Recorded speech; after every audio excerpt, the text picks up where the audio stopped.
High everyone, আসসালামু আলাইকুম, welcome back to my channel. আশা করছি আপনারা সবাই অনেক অনেক ভালো আছেন। আলহামদুলিল্লাহ, আল্লাহ তাআলার অশেষ রহমতে আমরাও ভালো আছি। আজকে হলো নভেম্বরের 30 তারিখ, শনিবার, আর এখন বাজে হলো দুপুর 2টা 20। আজকে বাহিরে অনেক বেশি সূর্যের আলো, কিন্তু তার সাথে ঠান্ডাও নাকি অনেক বেশি পড়ছে আজকে। অনেক দেরিতে ঘুম থেকে উঠছি, উঠেই আগে সব কাজ শেষ করে ঘরটর গুছাই নিয়ে এখন কফি নিয়ে বসছি। কফিটা প্রায় শেষ, ভাবতেছি আজকে দুপুরের জন্য কি রান্না বান্না করা যায়। যেখানে ছোট জন আর ওই যে ওইখানে বড় জন, তার সামনে হাজারটা খাবার থাকলো, তার ওইটাই খাইতে হবে যেটা আমরা খাবো। না লাগবে না, থ্যাংক ইউ। ফ্রিজের ভিতরে রুটি বানানো আছে, ভাবতেছি যে রুটিগুলা ভাজি আর তার সাথে ডিম ভাজা করি। এগুলো হলো লাল আটার রুটি, আমি নিজের হাতে বানায় ফ্রিজে রেখে দিই। প্রায় শেষ সব, এই তো এটাই আছে। এখানে কয়টা আছে? 1টা 2টা 3টা 4টার মতো আছে। এটা খাইলেই শেষ এই যাত্রায় রুটি, আবার নতুন করে বানাইতে হবে। আমাদের ফ্রিজে হাঁসের ডিম আনা ছিল, এটা চাইনিজ মার্কেট থেকে আনছিলাম যে হাঁসের ডিম ভাজা করি। হাঁসের ডিমে একটু বেশি করে পেঁয়াজ মরিচ ধনেপাতা না দিলে ভালো লাগে না।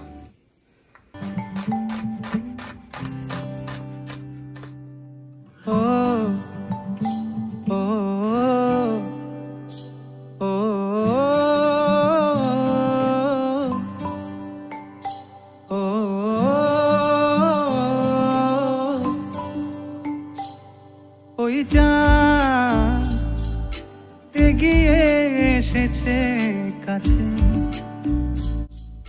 চুপি সারে ভালোবাসা জারি আছে। জি রুটি ভাজি, টান দিও না, এটা টান দিলে পড়ে যাবে মা। এই রুটিগুলা একদম ফ্রোজেন অবস্থায় ভাজতে হবে। থ করতে দিলে এই রুটি আর ভাজা যাবে না, কারণ একবার যদি প্লাস্টিকের সাথে লেগে যায় তখন তো আর তোলা যাবে না।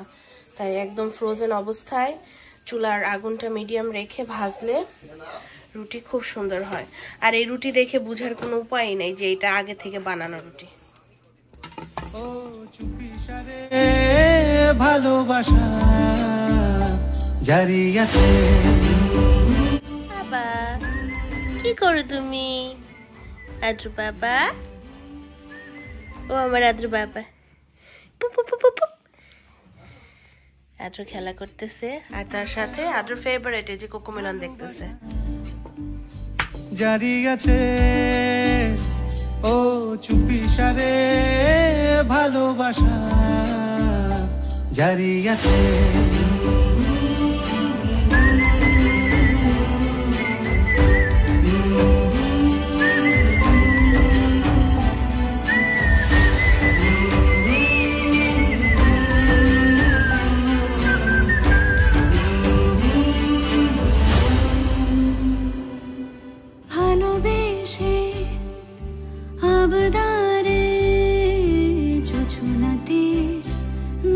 যেতে চাই শেষ ঘুমে করতলে, তোর হাসি মেখে নিতে চাই ভালোবেসে আবদারে জোছনাতে। কেমন করে সারাদিন তার কিছু না কিছু করতেই হবে। ও বাবা, আমার বাবা হলো সব থেকে বেশি শান্ত, তাই না? আর সব থেকে অশান্ত কে? আমার পাপা। বেবি শাওয়ার নিয়ে আমার আসলে অত ইচ্ছা চিন্তা ভাবনা কখনোই শুরু থেকে ছিল না। আরদের সময় খুব ছোট করে আন্টিরা নিউ ইয়র্ক থেকে এসেছিল, আন্টিরা এবারও এসেছিল, কিন্তু ওইভাবে আর বেবি শাওয়ার করা হয় নাই। তো আমি আগে থেকে প্ল্যান করে রেখেছিলাম যে না, একদিন আমরা 4জন মিলে একটু ফটোশুট করব আর আমরা 4জন মিলে সেলিব্রেট করব। মাঝখানে আমি প্ল্যানও করেছিলাম আমার সিস্টার ইন-লর সাথে কথা বলে, কিন্তু তখন করা হয় নাই, কারণ আমার তখন গামিতে ইনফেকশন হয়ে গেছিল। আল্লাহ যা করে একদম ভালোর জন্য করে, তখন যে করা হয় নাই এবং তখন যে আল্লাহ আমাকে গামি ইনফেকশন দিয়ে দিছে, এইটা এখন ভেবে, এখনকার পরিস্থিতি ভেবে কি যে শান্তি লাগে আমি বলে বুঝাতে পারবো না। এখানে আমি এই যে একটা শাড়ি বের করে রাখছি, কাপড়। বাংলাদেশ থেকে এরকম অনেকগুলা শাড়ি কাপড় আমি প্যাকেট করে করে নিয়ে আসছিলাম, যেগুলাতে হাতি দেওয়া হয়নি। যে আজকে এটা পরি, এটা একটু পাতলা আছে আর দেখতেও কিউট আছে মোটামুটি। আমি বাংলাদেশ থেকে যাদের কাছে ব্লাউজ বানাই, অবশ্য আমি তো সব শাড়ি জুতি থেকেই কিনি, ওদেরকে আমি একটু রিকোয়েস্ট করে বলে দেই যাতে করে আমার প্রত্যেকটা শাড়ির সাথে আলাদা আলাদা ব্লাউজ দিয়ে দিয়ে এরকম প্যাকেট করে দেয়, আর আমি এসে জাস্ট আমার আলমারিতে ঢুকায় রাখতে পারি। এইটাকে পেঁয়াজ কালার বলে, এত সুন্দর। এই কাপড়টার নামটা যেন কি বলে আমি ভুলে গেছি, খুবই সুন্দর একটা জিনিস। এইটার আরেকটা ভার্সন আমি পরছিলাম, সেটা শুধু গোল্ডেন আর একটু পিঙ্কিশ ছিল, আর এটা হলো পেঁয়াজ কালার। অনেকেই মনে করে যে জুতি থেকে শাড়ি টাড়ি কিনলে অনেক দামি দামি শাড়ি কেনা হয়, কিন্তু দেখেন এত সুন্দর একটা কাপড়, এটার দাম মাত্র হলো 5,750 টাকা মাত্র। কত সুন্দর একটা জিনিস। আমার পাপা ঘুমের জন্য এরকম কান্নাকাটি করতেছিল। এমনিতে 5টা বাজে ঘুমায়, কিন্তু আজকে 3:30 বাজে মনে হয় তার বেশি ঘুম চলে আসে। কয়টা দিন ধরে আমাদের সবার শরীর এত পরিমাণে খারাপ। আমার তো ঠান্ডা লেগে এমন অবস্থা যে নাকটাক পুরা বন্ধ, নাক দিয়ে সমানে সর্দি পড়তেছে, চোখ দিয়ে পানি পড়ে, ঠান্ডায় নিঃশ্বাস নিতে পারি না। এর মধ্যে তো আমার এই সিচুয়েশনে আমি কোনো অ্যান্টিবায়োটিকও খাইতে পারি না। আলহামদুলিল্লাহ দেখতে দেখতে আমাদের নভেম্বর মাস আজকে মাত্র, ইনশাল্লাহ কয়েকটা সপ্তাহ বাকি আমাদের বেবি আসার আমাদের হাতে। পাপা ঘুমে থাকতে থাকতে আমি এখন তাড়াতাড়ি করে রেডি হব। আমার মনে হয় না ও খুব বেশি সময় ঘুমাবে, কারণ এটা তো তার ন্যাপ টাইম না, হয়তো আধা ঘন্টা 45 মিনিট পরে উঠে বসে থাকবে। আর আদ্র টিভি দেখতে। সাজুগুজু করার শেষ, এখন গিয়ে আমি গহনা আর কাপড়টা পরবো। এত বেশি ক্লান্ত লাগে, করছি সামান্য একটু মেকআপ, মনে হয় যে পাহাড় সরাইছি এক জায়গা থেকে আরেক জায়গা। আমার সাজুগুজু করার শেষ, ভাবছিলাম যে চুড়ি পরবো, কিন্তু দুর্ভাগ্যবশত একটা চুড়িও আমার হাতে ঢুকে না। আমার হাতে পানি এসে পুরা হাত একদম ডাবল সাইজ হয়ে গেছে, তো চুড়ি আর পরতে পারবো না। এটা চুড়ি ছিল আমার সব থেকে বড় সাইজের, আর অন্য যেগুলো আছে ওগুলো সব সবুজ কালার, লাল কালার। আর এই তো আমি পুরোপুরি রেডি, এখন গিয়ে কয়েকটা ছবি তুলে ফেলবো। অনেক ক্লান্ত হয়ে গেছে। সাজুগুজু করতে করতে 4:09 বেজে গেছে, আর 4:09 বাহিরের অবস্থা এরকম অন্ধকার, প্রচন্ড রকমের ঠান্ডা বাহিরে। একটু পরে একদম কুটকুটে অন্ধকার হয়ে যাবে। বাইরে নাকি একটা দুটো ছবি তোলা যাবে। ওরে বাবারে, বাইরে মারাত্মক রকমের ঠান্ডা।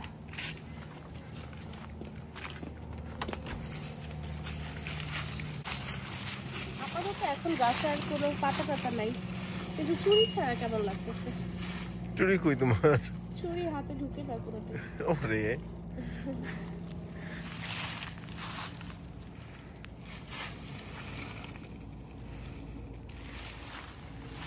এই যে আমাদের ছবি তোলা খতম, কারণ পাপার ঘুম খতম। এখানে আসো পাপা, মামা কাছে আসো।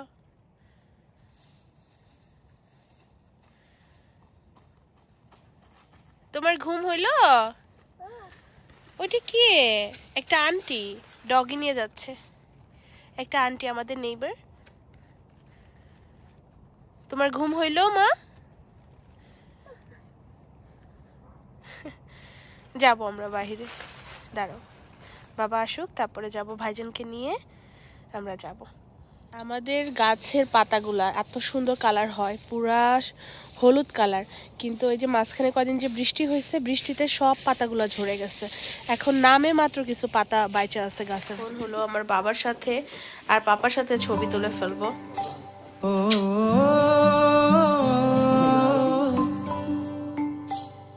ওই চাঁদ এগিয়ে এসেছে কাছে, চুপি সারে ভালোবাসা জারি আছে। ও চুপি সারে ভালোবাসা জারি আছে। বাজে হলো 5:22। আমি এখানে ঘুম থেকে উঠার পরেই চিকেন ভিজায় রাখছিলাম। এই চিকেনটা খুবই স্পেশাল একটা চিকেন। এটা হলো বাংলাদেশের ওই যে কক মুরগির মতো ছোট ছোট পিস, রোস্টের জন্য একদম পারফেক্ট। এত মজা লাগে এটা রোস্ট খাইতে। এই চিকেনটা নিউ ইয়র্কে খুব ভালো পাওয়া যায়। তো এবার যখন বাজারে গেছিল নিউ ইয়র্কে তখন নিয়ে আসছে। আবার এই যে গিলা কলিজাও দিয়ে দিচ্ছে সাথে, এটা পরিষ্কার করতে হবে। আজকে ছবি তোলার জন্য খুব সুন্দর করে আমি নখে নেল পলিশ লাগাইছি। নেল পলিশটা এতই সুন্দর লাগতেছে আমার কাছে, পুরো হাতটা গ্লিটারি গ্লিটারি দিয়ে ভর্তি, সুন্দর, অনেক সুন্দর। আর আমি যে শাড়িটা পরছি ওটার সাথেও একদম ম্যাচ হয়ে গেছে। এখন আমি এই চিকেনগুলো ধুয়ে টুয়ে রেডি করব, রোস্ট রান্না করব আজকে। এটা মুরগি থেকে গিলা কলিজা, তারপরে হলো যে গলার যে অংশটুকু, বুকের পাঁজর, মোট এতটুকু হয়েছে। ভাবলাম যে একটু রেখে না দিয়ে আজকে একটু আলু দিয়ে লটপটি করে ফেলি, অনেকদিন ধরে লটপটি খাই না। আর এইখানে চিকেনটা মাখায় রাখছি আদা দিয়ে আর লবণ দিয়ে, একটু ম্যারিনেট হোক। এদিকে আমি পেঁয়াজ টিয়াজ সব কেটে রেডি করে নিই। লটপটির পরিমাণ খুবই কম মাংসের, একটু আলু অ্যাড করে দিই, পরিমাণে বেশি হবে না। তো মশলা দিয়ে মাখায় বসাই দিব। এখানে আমি পেঁয়াজ আর রসুনটা ভেজে নিচ্ছি এই লটপটিতে দেওয়ার জন্য। এখানে সুজন আমাকে হেল্প করে দিচ্ছে পোলাওর চাল ধুয়ে দেওয়ার জন্য।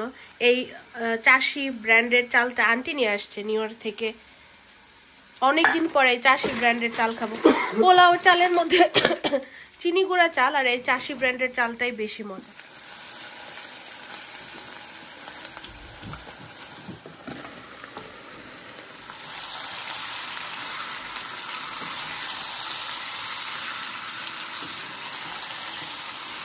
লটপটিটা বসাই দিয়েছি, এখন আমি এই চুলাতে পোলাও বসাবো।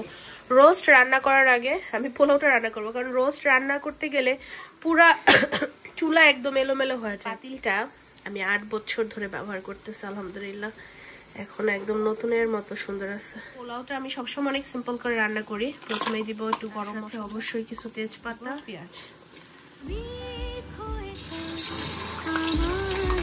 সাথে নাবিক হয়ে চললাম সাথে সাগর টলমটলে মায়াবী রাতে, সেই রাত এগিয়ে এসেছে। রোস্ট রান্না হচ্ছে, এখন আমি একটু সিদ্ধ হওয়ার জন্য বসায় রাখছি। আর এইদিকে হলো আমি বুরহানি বানাচ্ছি। রোস্ট করার সাথে বুরহানিটা খুবই ভালো লাগে, স্পেশালি এখন যে আমার হজমটা কম হয়, দেখা যায় একটু বুরহানি খেলে খুব ভালো লাগে তখন। পুরা টকটকা লাল হয়ে রয়েছে একটা গাল।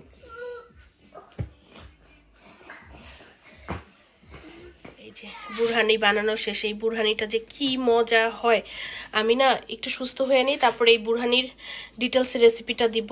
খুবই খুবই অসাধারণ হয়। এই যে ঝরঝরে পোলাও রান্না করা শেষ, আর লটপটিটা দেখতেও খুবই অসাধারণ হয়েছে। আই নো ফর শিওর খাইতেও মজা হবে।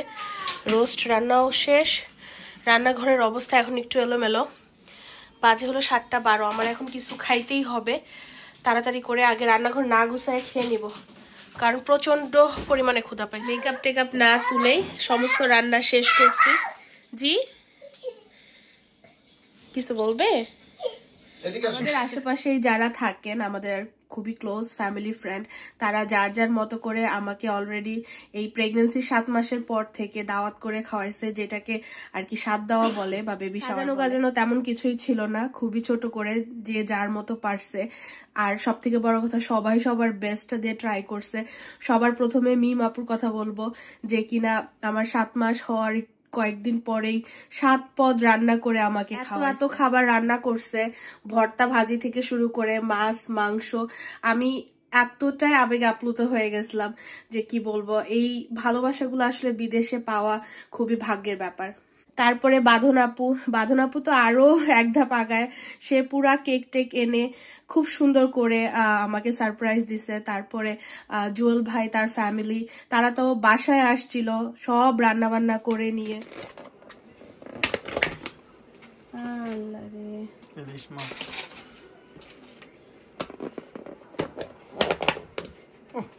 লতা।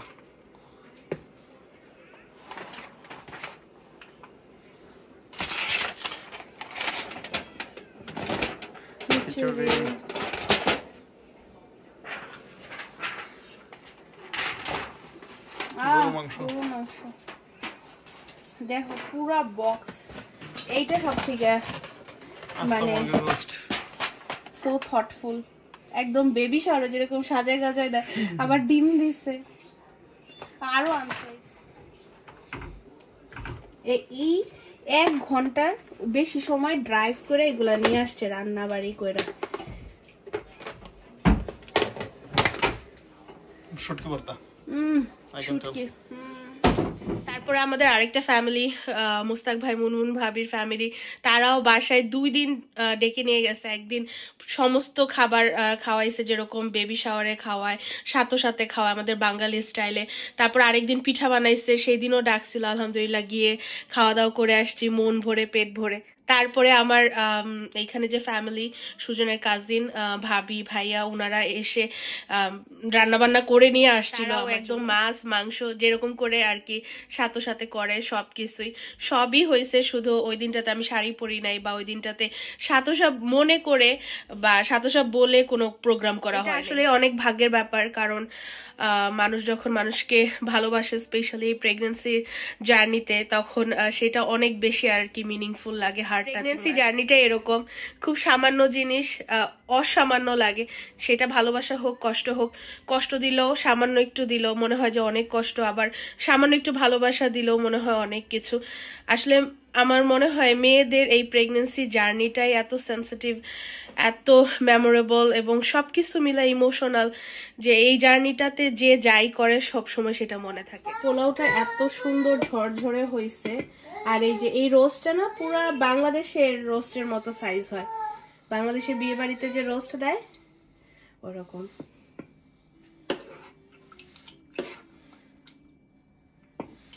দেখতে তো ভাল লাগতেছে, খাইতে কেমন হবে আল্লাহ জানে। আগে লটপটি নিছে, আমি আগে রোস্ট নিছি। এখানে সালাদ বানাইছে সুজন সবসময় সালাদটা অনেক সুন্দর করে বানায়, ঝুরি ঝুরি করে। এই যে বুরহানি নিছি, পোলাও। এখন বিসমিল্লাহ বলে খেয়ে দেখি কেমন। আমার শরীরটা বেশি একটা ভালো যাচ্ছে না, সবারই এক অবস্থা। প্রথমেই রোস্ট দিয়ে খায় দেখি, বিসমিল্লাহ।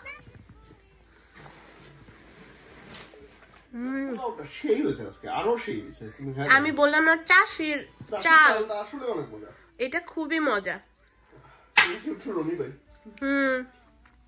আর আন্টি সবসময় আসার সময় চাল নিয়ে আসে,